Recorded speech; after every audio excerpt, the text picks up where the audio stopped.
Good morning, everyone. I'm sorry for the delay. We're just finalizing what you all are here to find out is how we are proceeding and when we will finish. I'll get to that in a moment, but first I want to talk about last night. Last night was so historic for us to hear President Zelensky. It's been a momentous week for our democracy. Yesterday was my high honor to welcome President Zelensky of Ukraine here in the United States Capitol. He delivered a magnificent, awe-inspiring speech, I think all would agree, and the courage, heroism, and determination of the Ukrainian people shone through. It was moving to hear his report on the front lines of war from which he had just come from the front lines, sharing with us the valor by citizen and soldier alike. He always said the people were on the forefront of this, and the soldiers came to reinforce it, and declaring that at all odds, Ukraine still stood. I brought this picture because it's one that I show on Winston Churchill's birthday. We have his birthday party every year. Just a couple of weeks ago, we had it in the Rayburn Room. Perhaps some of you were there. And I always show them the picture of Winston Churchill speaking to the Congress of the United States the day after Christmas, 1941, following Pearl Harbor. And my father, Thomas D'Alessandro Jr., Baltimore, was there. And this arrow points to where he was sitting. And so it always was a source of pride to me that my father was there that day. And now a source of pride that I could be there to hear another heroic leader of a country at war, come ask for help. When Winston Churchill came, what he said, now think of this and think of last night, he said, "We are doing the noblest task in the world, not only defending our hearths and homes, but the cause of freedom in every land." So much the theme, so much the common purpose of President Zelensky. But I'm so proud of this. And when I wrote to the members about coming, I said, I take great pride in my fact that my father was there for that. I hope that your children will take pride in the fact that you will be present for President Zelensky. So I was very proud of the turnout that we had, even though it was a last-minute notice, because we could not notice unless we knew for sure the president was coming, depending on what was happening in Ukraine, depending on weather and the rest. Again, democracy on the line. What an honor it was to have the flag that was presented to President Zelensky by the troops, and they asked him to bring it to us to say thank you. We don't have it here, but we're having it framed so you'll see it in the halls of Congress for a long time to come, but thanking the Congress of the United States and the American people for their support, signed by the soldiers. Of course, they thanked the President of the United States, and we're very proud of his leadership in all of this. We gave him a flag, and he said, "I'm bringing you a flag." I said, "Well, I'm bringing you a flag." And so we gave him the flag and the latest manifestation of the unshakable relationship between our two countries. This week was also marked by a focus on democracy here at home. Today, the world will see the final report of the Bipartisan Select Committee to investigate January 6th, after 18 months of tirelessly defending democracy. We salute Chairman Thompson, I just did in the caucus, and Vice Chair Liz Cheney, and all the members of the committee for their persistent patriotic leadership. The 117th Congress began with a violent assault on our democracy, and now we hear its conclusions. We have a vital roadmap ensuring justice will be done, and that this won't happen again. In keeping with our special focus of the week, the excellent work. This is an enormous undertaking. The omnibus package takes strong steps to defend democracy. Included in legislation, another round of security economic and humanitarian aid for Ukraine. As President Zelensky said last night, this money is not charity. It is an investment in global security and democracy. Indeed, it is a worthwhile investment, and our bipartisan bicameral support must continue because the battle for Ukraine is a battle for democracy itself. Also in the omnibus, and this is pretty exciting for all of us, we're addressing some of the vulnerabilities in the January 6th attack by reforming the Electoral Count Act. We will thwart future attempts to undermine the peaceful transfer of power. And thanks to Democrats, numerous negotiating, the negotiating on this, the bill is the appropriations bill, and that is what keeps government open and meets the needs of the American people in the Appropriations Committee. Probably bigger than that are the provisions in the bill. We call it ash and trash, and that does remarkable things, and we had tremendous success with that. In fact, the highest, in terms of appropriations, the highest domestic, non-defense domestic number ever. We always want more, but nonetheless. And again, thanks to the tenacious negotiating, Rosa DeLauro was a maestro. It is a maestro. She's a tough negotiator, but a maestro with a baton and a stick. We've secured significant increase, heavily invested in families and workers, honor the commitment to our veterans, and strengthen democracy at home and abroad.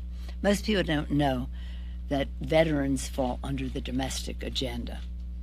It is a consequence of war. It is a part of our security, but it is not included in the defense budget. So when we're fighting for a bigger defense number, it is also to accommodate meeting the needs of our veterans, and we want to honor them every chance we get. And this year, the PACT Act was something historic and needs to be funded. That will take some more time, but we do have funding in this bill for it too. It's our hope the Senate will swiftly pass this package. Again, my delay related to how we see what will happen there on certain amendments, when we would get the bill, how much time it takes once it's passed to come over here. I know you're interested in schedule, so that's why I'm being more specific in the details there.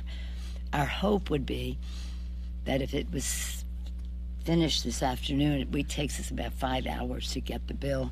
We go to rules, we could pass it tonight. That would be our hope. But we're, shall we say, waiting to see how long the debate goes there. We want people to be able to go home, and as you know, there's storms across America, and hopefully that will be a motivation for expedited discussion there, or just submitting for the record or saving it for another day or whatever. As you know, I thought last week might have been, but this is my final weekly press conference, and some of you have been covering Congress for a long time, others are new. All of you are guardians of democracy. You've heard me say again and again, if there were one freedom in the First Amendment, the freedom of the press, that would be the one that protects and defends all the other freedoms. Our founders knew that freedom of the press is foundational to government of, by, and for the people, informing the public about the work done in their name, in this case here. But as I admire your public service, I always enjoy our conversation. Turn to San Francisco sports. Who would do that? 49ers, you could have worn yellow, Warriors, orange, Giants. I wish you and all of your loved ones a happy holiday. And here are the last questions. Yeah, Jake, what do you got? So just on the omnibus timing, a little bit digging a little deeper. So from the time the Senate passes it, it'll take 5 hours. Well, it takes a number of hours. It is. To get to the House. Mm-hmm. So that'll be... Until we have the bill, we cannot signal a Rules Committee. Right. The Rules Committee needs an hour's notice, and then we hope that it would not be a long Rules meeting. hopefully we could get expedited procedure in that hour of notice, and that we could just move this even more quickly. When you do the bill, just so you know this, because I'm an appropriator and I take great pride in the work of appropriators.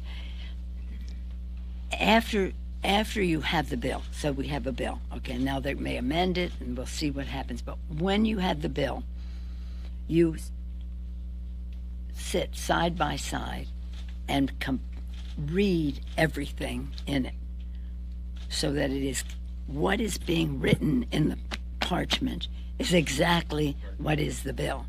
That takes a long time for thousands of pages.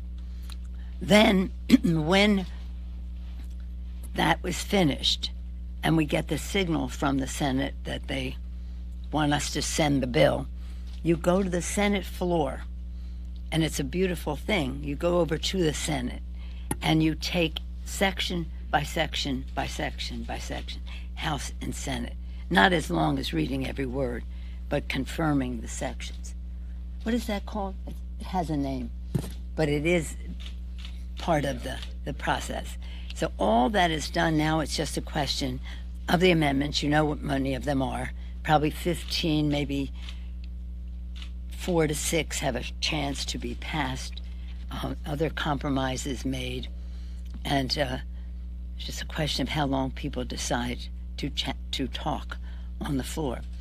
We would hope that with this smaller amount of amendments, it would come over sooner, be closest to what we sent over.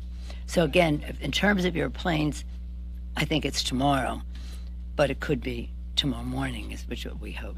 Yes, ma'am. Madam Speaker, thank you for your comments. I just want to ask you in this time of transition, have you had any conversations with Leader McCarthy, or do you intend to? And if he prevails as Speaker, what advice would you give him? Well, I don't think anybody needs any advice from anybody. You've heard me say, even about our own distinguished leadership, I'm not going to be the mother-in-law comes in and say, this is the way my son likes his turkey stuffing, his scrambled eggs, or anything else. They have to have their own vitality about it all, and they do. And so as far as he is concerned, yes, we haven't had any formal conversations, but we interact, and I'm just hoping that on January 3rd that they'll be expeditiously able to elect a speaker so that we can get on with the work of the Congress. And just so you know, this may interest you. What I have said to everybody is the hardest thing that I had to do, since you're asking this question, I was Speaker and Minority Leader under President Bush, under President Obama, under what's his name? And there's just Speaker under President Biden. But three different presidents, 2 different roles. The hardest thing that I had to do in all of the, let's just talk about the 3. The hardest thing that I had to do, and I said this in friendship and in love and all the rest of that, is when we had a Democratic president and we were in the minority, and we were in the minority as minority leader to sustain a presidential veto. Because the Republicans would roll out stuff that sounded like a chocolate sundae, but it's more like doggy do. But it looked good, and it played well in districts, and people say, oh, this is good. No, it ain't good. It's terrible. It undermines the Affordable Care Act. We have to sustain the presidential veto. This is not a casual vote. This is not a casual vote. So I'd rather be writing the Affordable Care Act or any other massive legislation than to have to go to my members and say, my friend, in friendship, I really need your vote to sustain the president's veto. That was the hardest. Yes, Madam Ms. Speaker, I wonder if you've thought at all, as you are set to lead leadership, about what it's meant for your female colleagues here, Yeah. about women who might want to join Congress, seeing you as a person who has blazed a lot of trails here. I appreciate that question as well. When I came to Congress, there were 23 women, 13 Democrats, no, 12 Democrats and 11 Republicans. Out of 435 people, there were 23, over 400 men and 23 women. Come on, get out of here. So some of us just made a decision. We have to change this. We have to recruit, we have to fund, we have to encourage women to run, give confidence to them that not only should they be here, they are needed to be here. And we now have 90 Democrats. They have 30, I think, something Republicans, and they've made some progress lately, and that's good. But we need more. And we need more people of color and the rest. And I take great pride that our caucus is about 70% women, people of color, LGBTQ, the beautiful diversity of America. In terms of women, though, they're always asking me, I get asked all of them, what advice do you have? I say the best advice I ever had that I extend to you is be yourself. You're the only person in the history of the world who is you. What you have is authentic, is special, is unique, and that diversity is necessary at the table. Also, I want women to have confidence, so sometimes when I act a little more, shall we say,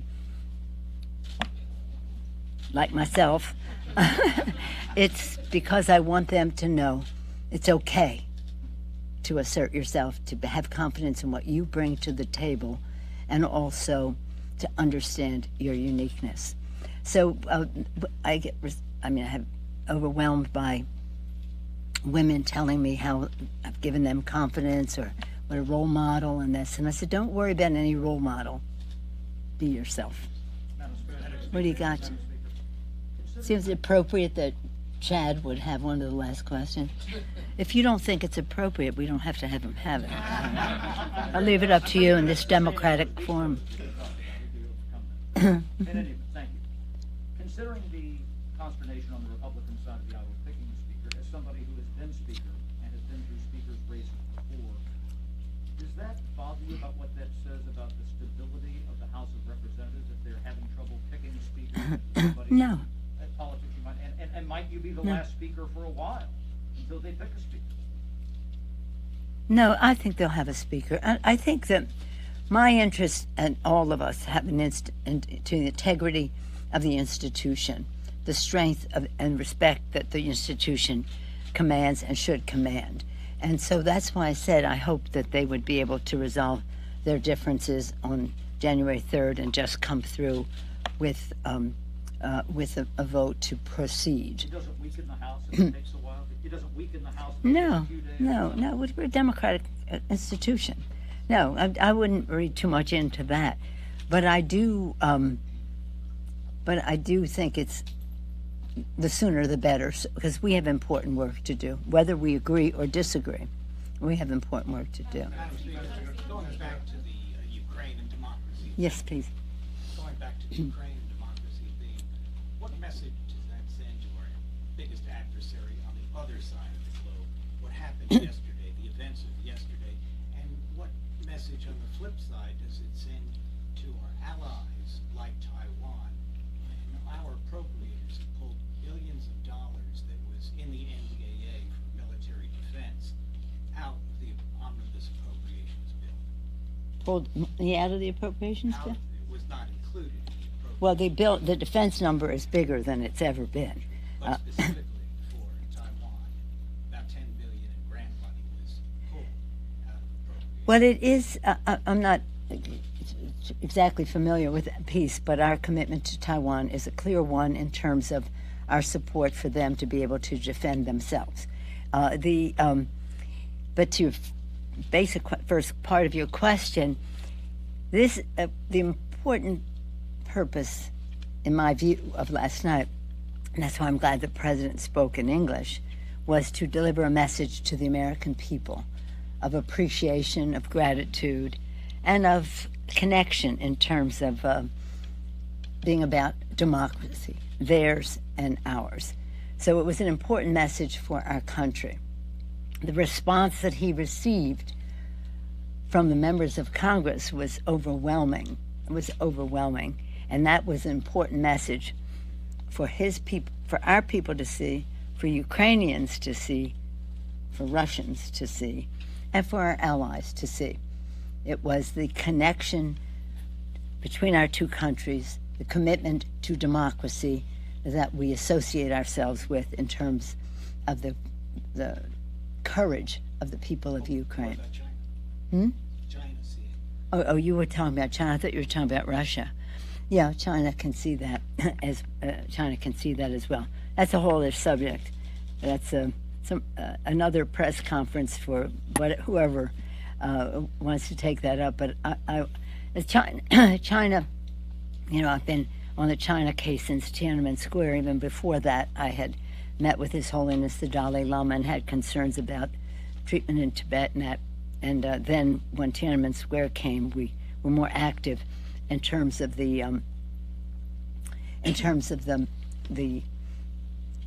trade, proliferation of weapons of mass destruction, human rights, and all that, and the rest of that. Interesting to see how China calibrates its activities with Russia and all of this. But I think it was an important message. And isn't it interesting that December to December, see, I invited him October 20. I went to Croatia for a meeting of something called the Crimea Platform Initiative, which was about 50 countries represented with speakers to talk about how we would work together for democracy in Ukraine and the military, support the military effort. At that time, October 24th, in a meeting with the delegation from Ukraine, they asked for a joint session. They asked for some other things too, like patriots. So they got that on this trip too. But then, of course, it was a question of time. And I have to say, Leader McConnell was so supportive right from the start.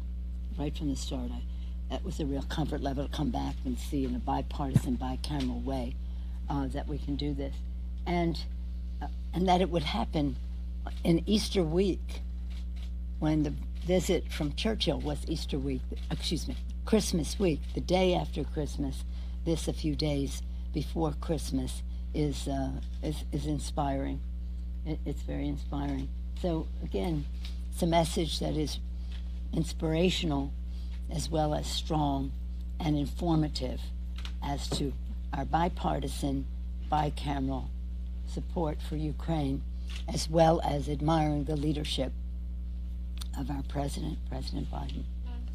One last basis. The D'Alessandro family, president for Churchill. You knew President Kennedy. Pelosi family, through you, serving in the House, through all of this history. You have been in the Democratic leadership now for 2 decades. Speaker of the House twice. This is a major transition moment. Yeah. Now moving to a different role in the House your family has long been connected to. Can you offer us some thoughts about how you will approach your new role in the House in the new year, both on policy and on your role with the Democratic Party? How do you see 2023 for Congresswoman Pelosi? Well, we could have a whole seminar on that, but we won't because we're waiting to hear from the Senate. Here's the thing. As Speaker of the House, I have awesome power.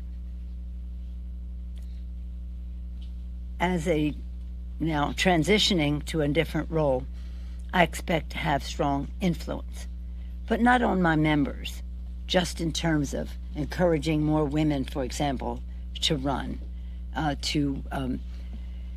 to talk about civics and how we have to, used to be a requirement when I was little 100 years ago, but now it's an elective and most people are not familiar. So I have to see what that path is. But the Speaker of the House is a very big job, and just wrapping it up will take time. With the Library of Congress for the papers, with the historian of the Capitol of the Congress in terms of interviews and the rest of that, and in just I think that probably the most overwhelming thing I'll be doing forever is saying thank you. Thank you to my members. Thank you to the intellectual resources that have helped us with policy. Thank you for those who've helped us politically to attain our majorities and our strength in the Congress. I think my life will be about accountability to the record, the history, and thank you to those who made all of that possible. You mentioned John F. Kennedy. I'll close with this. You've heard me say it many times. I'll say it now again because it identifies with what President Biden has been doing. When I was in school, I went to President Kennedy's inauguration. On the East Front, freezing cold. Freezing cold. The whole world, every child in America knows that in that speech he said to the citizens of America, ask not what our country can do for you, but what you can do for our country. You've said it. I see you all mouthing it. The very next sentence is what struck me. The very next sentence, to the citizens of the world, ask not what America can do for you, but what we can do working together for the freedom of mankind. That's what President Kennedy said. Not condescension, not doing something for, but working together. And I've said this to President Biden, and I said it at the St. Patrick's Day lunch, because that, Kennedy connection there. I said to President Biden, you have fulfilled in so many ways what President Kennedy was signaling, working together with all of the countries to come together to support Ukraine, not by dictating what we think is the way to go, but to listening, working together so that everybody felt committed to a plan for the freedom of mankind. And that's how I tie being there as my father's daughter at the inauguration to what happened this week and what our responsibilities are later.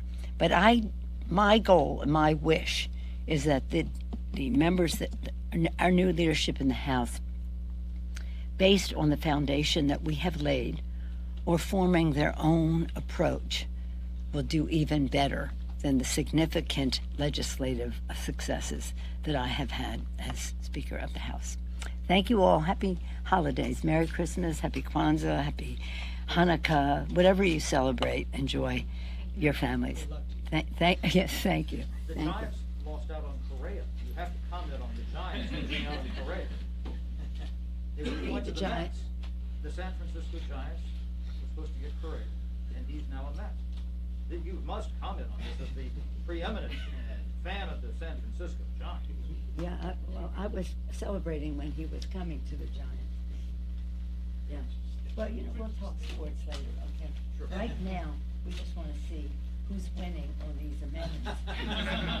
So we can meet the needs of the American people and go home. Thank you all so much. Thanks again.